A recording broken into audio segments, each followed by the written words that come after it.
As 2019 comes to a close, we're looking back at some of our favorite big screen romances. Welcome to MsMojo, and today we're counting down our picks for the top 10 movie couples of 2019. I like him a lot.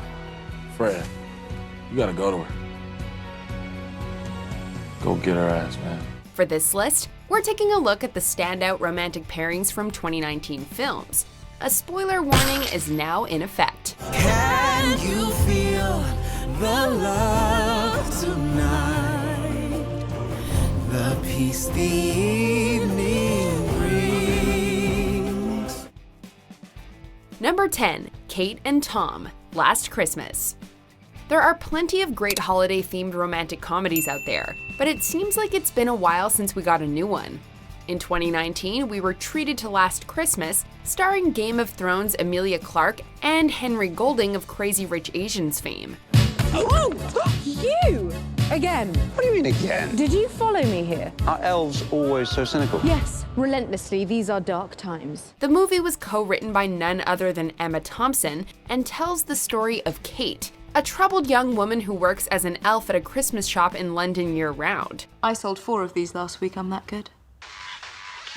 It's a techno manger. Yeah. It's a disco nativity scene. When she meets Tom, it seems like her life is finally set to change. While the rom-com itself didn't receive the best reviews, Clarke and Golding are still extremely likable and managed to bring out the magic of the holiday season. Oi! You can't be in here! No, we're leaving! Last Christmas, I gave you my heart. Number 9, Natasha Kingsley and Daniel Bay. The sun is also a star. Everyone's so busy looking straight ahead, they don't bother to look up. The film adaptation of Nicola Yoon's YA novel, The Sun is Also a Star, may have been a box office bomb, and the recipient of pretty mixed reviews from critics, but that didn't make us fall in love with it any less. The drama tells the story of 2 teens, Natasha and Daniel, who meet by chance in New York just as Natasha and her family are being deported from the United States. Their romance unfolds over the course of the day, with the threat of them being separated looming the entire time. Oh, what's going on here? Throughout the movie, Daniel is performing a test to see if he can make Natasha fall in love with him, and you'd better bet it works. It's all right. I'm right here.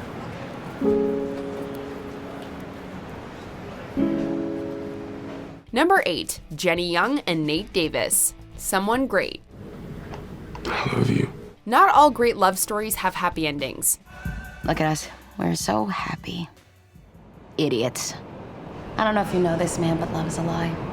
In the Netflix rom-com Someone Great, we meet Jenny right as she and her boyfriend of 9 years are breaking up. While most of the movie takes place after their relationship has already ended, we're treated to frequent flashbacks showing us their love story from beginning to end. Do you want to be like super corny with me real quick? What? Can we make this our spot? Hell yeah! We're rooting for them the entire time because they seem so right for each other, even when things get tough. In the end, this is a movie about loving yourself and not someone else, but that doesn't stop us from wishing this had somehow ended another way. I hope I am enough. What is everything? Everything is nothing without you. Nothing without you. Number 7, Tessa Young and Hardin Scott, After. Not quite YA, but not quite not YA, Anna Todd's 2014 novel After started off as a steamy One Direction fanfiction, and has since been called the 50 Shades of Grey for the younger generation. How about a swim?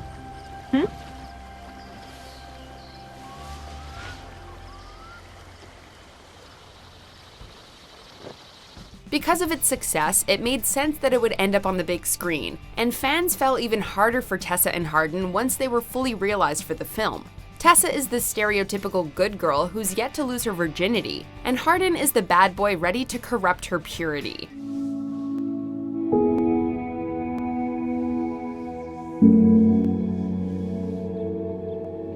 Their relationship is a very sensual one, so this is definitely a movie you don't want to somehow end up watching with your parents.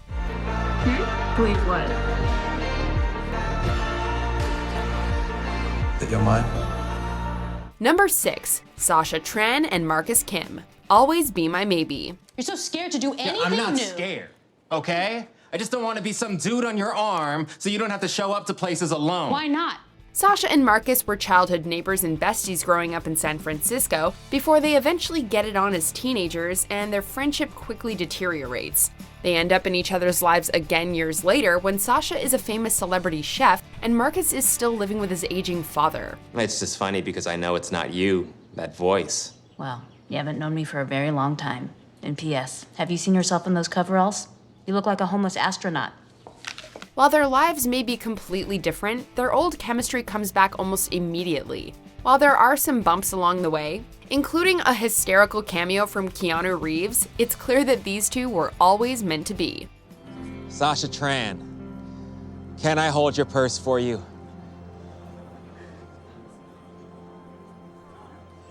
That was the bad version? Number 5, Mal and Ben. Descendants 3. Now it's you and me. It's you and me forever. Will you marry me?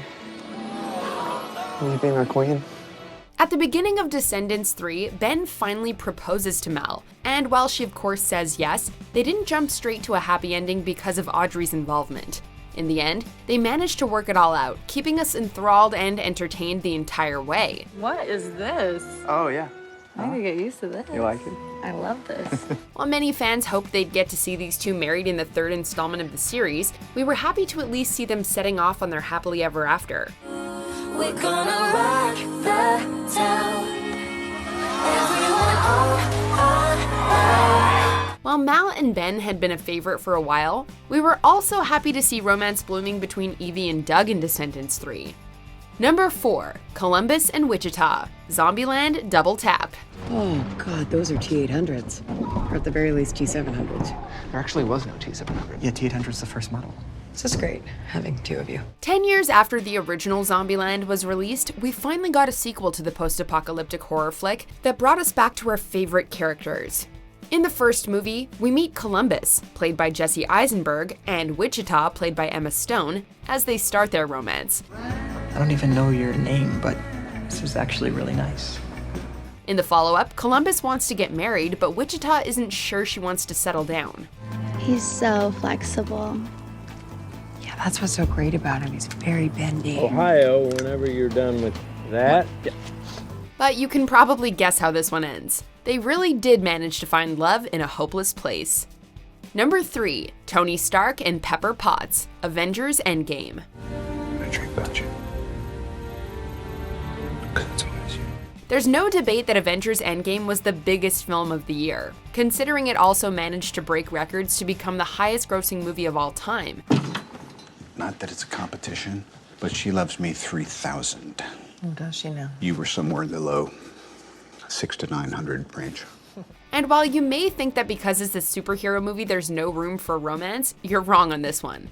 Not only is there the heartwarming culmination of Captain America and Peggy Carter's decades-long love story, where he uses time travel to live out life with her, but there's also the tragic love story of Tony Stark and Pepper Potts.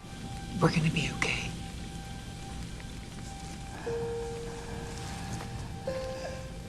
You can rest now.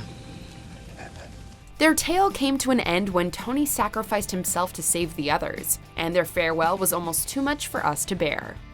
Number 2, Peter Parker and MJ, Spider-Man Far From Home. You look really pretty. Therefore, I have value? No. No, that's not what I meant at all. I was just... I'm messing with you. Thank you. Have there been too many Spider-Man movies in the last 2 decades? Yes. Does that mean we're sick of seeing the love story between Peter Parker and his various girlfriends unfold? Absolutely not. Sorry. It's okay. Zendaya plays the love interest this time around, and while she goes by MJ, she is not the Mary Jane that we've come to know and love. She's a student who goes to school with Peter and who he falls for, and by the end of the movie, they've made things official. This couple feels so 2019, and we truly cannot get enough of them. I really like you. I really like you too.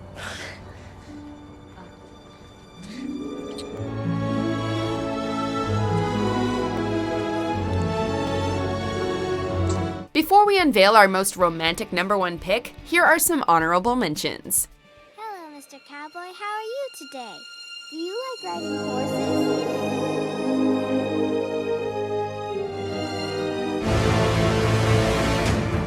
We need to finish it.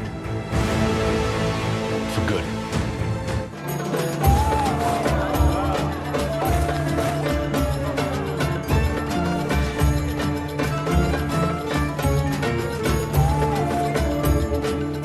Made me really happy. It's made me happy too. It's the happiest I've been in a long time.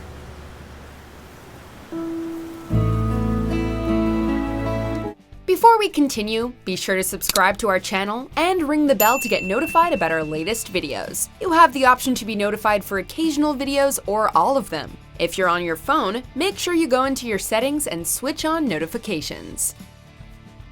Number 1, Stella Grant and Will Newman, 5 feet apart. Thank you. For what? For saying something real. If teens were looking for the next The Fault in Our Stars, they got it in 2019 with 5 Feet Apart, starring Cole Sprouse and Haley Lou Richardson. There's that smile.